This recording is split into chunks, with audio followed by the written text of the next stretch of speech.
Welcome to Royal Teaching Centre YouTube channel. आइए आज हम लोग देखते हैं मैथ्स में नंबर सिस्टम चैप्टर से पूछे जाने वाले महत्वपूर्ण प्रश्न। क्वेश्चन कह रहा है 100 से 300 के बीच कितनी संख्याएं 13 के अपवर्त यानी कि गुणज है।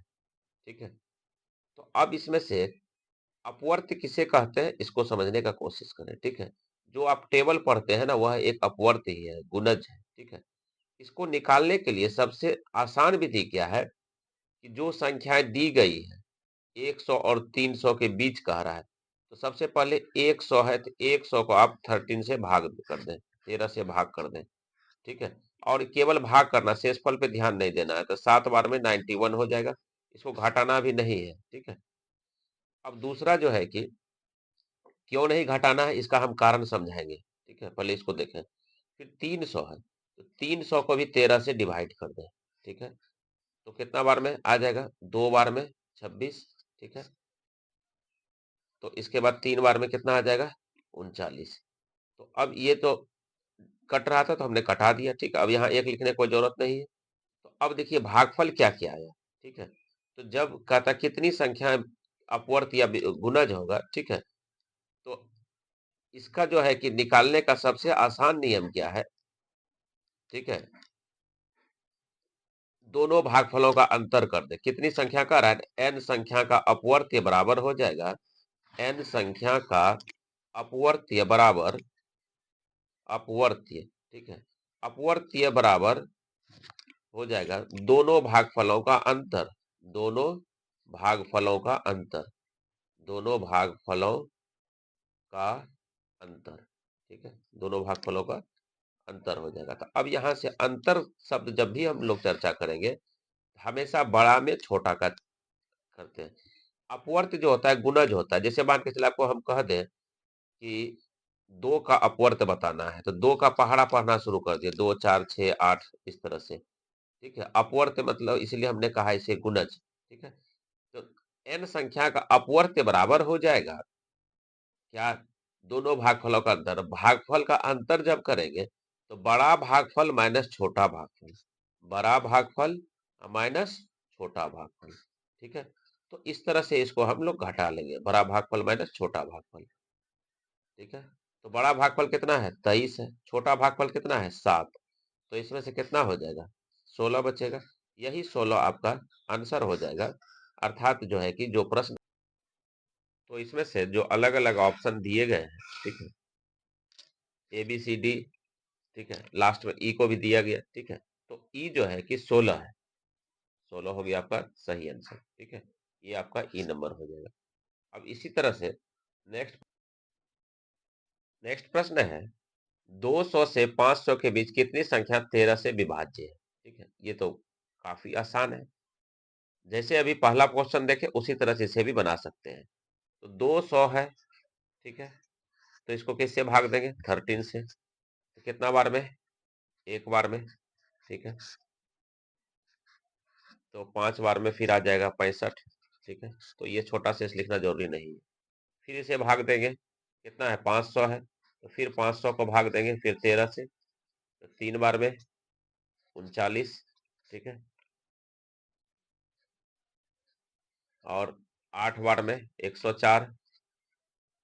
ठीक है, अब इसको घटाने की जरूरत नहीं है क्योंकि समय बचेगा सेकंड भी। तो अब इसमें से क्या करें, कितनी संख्या 13 से विभाजित।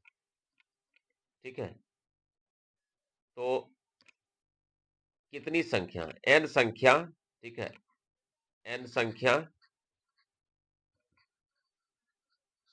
ठीक है, x से विभाज्य है, ये भी समझ सकते हैं। n संख्याएं x से विभाज्य बराबर x से विभाज्य बराबर दोनों भागफलों का अंतर। यहां भी हो जाएगा दोनों भागफलों का अंतर।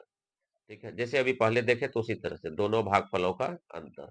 तो दोनों भागफलों में क्या करते हैं हम लोग, का अंतर, बड़ा में छोटा को घटाते हैं, बड़ा में छोटा को। तो बड़ा भागफल यहाँ क्या है, बड़ा भागफल माइनस छोटा भागफल। ठीक है, कंपटीशन में आपको इतना लिखना नहीं है लेकिन हम समझाने के लिए इतना ये कर रहे हैं क्योंकि दोबारा फिर आपको जो है कि इस तरह का सवाल छूटना नहीं चाहिए। बड़ा भागफल माइनस छोटा भागफल, बड़ा भागफल कितना है, ये 38 है, छोटा भागफल कितना है, 15 है। तो 38 में से अगर हम 15 को घटा देंगे तो कितना आ जाएगा, 23 हो जाएगा।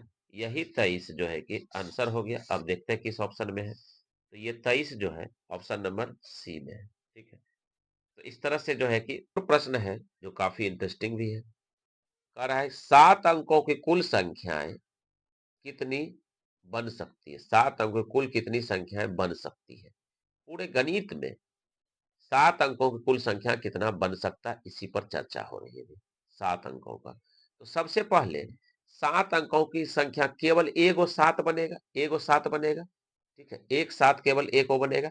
इसके बाद जो है कि अधिक कितना बन सकता है, कम कितना बन सकता है, इसको बनाने के लिए 7 अंकों की छोटी से छोटी संख्या पहले लिखें। तो 7 अंकों की छोटी से छोटी संख्या कितना हो जाएगा, 7 अंकों की न्यूनतम संख्या या छोटी से छोटी संख्या, छोटी से छोटी संख्या। ठीक है, छोटी संख्या। तो कितना हो जाएगा 7 अंकों छोटी से छोटी संख्या। तो एक के साथ 6 जीरो लगा दे, 4 2 2 4 5 1 6। अब एक को मिला ले तो 7 अंक हो गया। अब इसमें से 7 अंकों की बड़ी से बड़ी संख्या कितना हो जाएगा, 7 अंकों की बड़ी से बड़ी संख्या। ठीक है, बड़ी से बड़ी संख्या। ठीक है, तो ये बड़ी से बड़ी संख्या मतलब कितना, इतना जो है 9 हो जाएगा, 7 को 9, 2 2 4 5 6। ठीक है, और 7। ठीक है, तो इस तरह से जो है कि 7 अंकों की बड़ी से बड़ी संख्या हो गया। तो अब इसमें से हम लोग एक तो केवल क्या है, 7 ही है, बड़ा में छोटा को घटाएंगे। अब इसमें से हम लोग बड़े में से छोटा को घटा लेंगे और एक जो है जोड़ देंगे, क्योंकि एगो 7 तो अकेला है। ठीक है, तो अर्थात इसमें भी वही करेंगे, बड़ी संख्या माइनस छोटी संख्या प्लस 1, बड़ी संख्या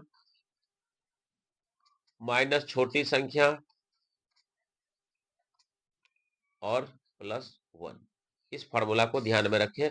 कितनों अंक का गणित में संख्या पूछ देगा। ठीक है, जैसे यहाँ 7 अंक का पूछा है। ठीक है, यहाँ 7 अंक का पूछा गया है। अगर 5 अंक का पूछ दे, 3 अंक का पूछ दे, कुछ भी पूछ दे, तो यही फार्मूला काम करेगा। ठीक है, एन अंकों एन अंकों की कितनी संख्या बन सकती है, तो एन अंकों की संख्या बराबर, इसको ध्यान में रखेंगे, एन अंकों की संख्या बराबर, ये फॉर्मूला याद रखेंगे। तो बड़ी संख्या मतलब क्या, बड़ी से बड़ी, छोटी संख्या मतलब क्या, छोटी से छोटी। ठीक है, तो ये शॉर्ट में लिखा गया है। तो अब जो है कि ये संख्या देखिए, बड़ी संख्या। ठीक है, 7 को 9 लिख दीजिए, 3 4 5 6 7, 2 2 4 3 7। अब इसको जो है कि ये भी लिख दें। ठीक है, इसको घटा दें सीधा, 9 9 9 9 9 9 और 8। अब हमने क्या कहा, एक जोड़ना है, अब लास्ट में एक जोड़ दें। ठीक है, तो कितना हो जाएगा एक जोड़ने से, 9 1 10, फिर 9 1 10, फिर 9 1 10, फिर 9 1 10, फिर 9 1 10, फिर 9 1 10, फिर 8 1 9। ठीक है, तो इकाई दहाई सैकड़ा हजार 10,000 लाख 10 लाख। ठीक है, तो 90 लाख हो गया। इसी 90 लाख को वैज्ञानिक संकेतन में हम लिख सकते हैं क्या, 9 गुने 10⁶। यही आपका आंसर हो गया। पूरे मैथमेटिक्स में 7 अंकों की इतनी संख्याएं हो सकती है, 9 गुना 10⁶। यहाँ पे हम लोग ऑप्शन पे विचार करेंगे कौन सा हो जाएगा, 1 2, मतलब सी में ऐसा ऑप्शन दिया गया है, यही आपका सही हो जाएगा। इस तरह की महत्वपूर्ण जानकारी के लिए और इजी मेथड से मैथ को सीखने के लिए आप royal Teaching Centre YouTube channel को अवश्य सब्सक्राइब करें। मिलते हैं नेक्स्ट वीडियो में।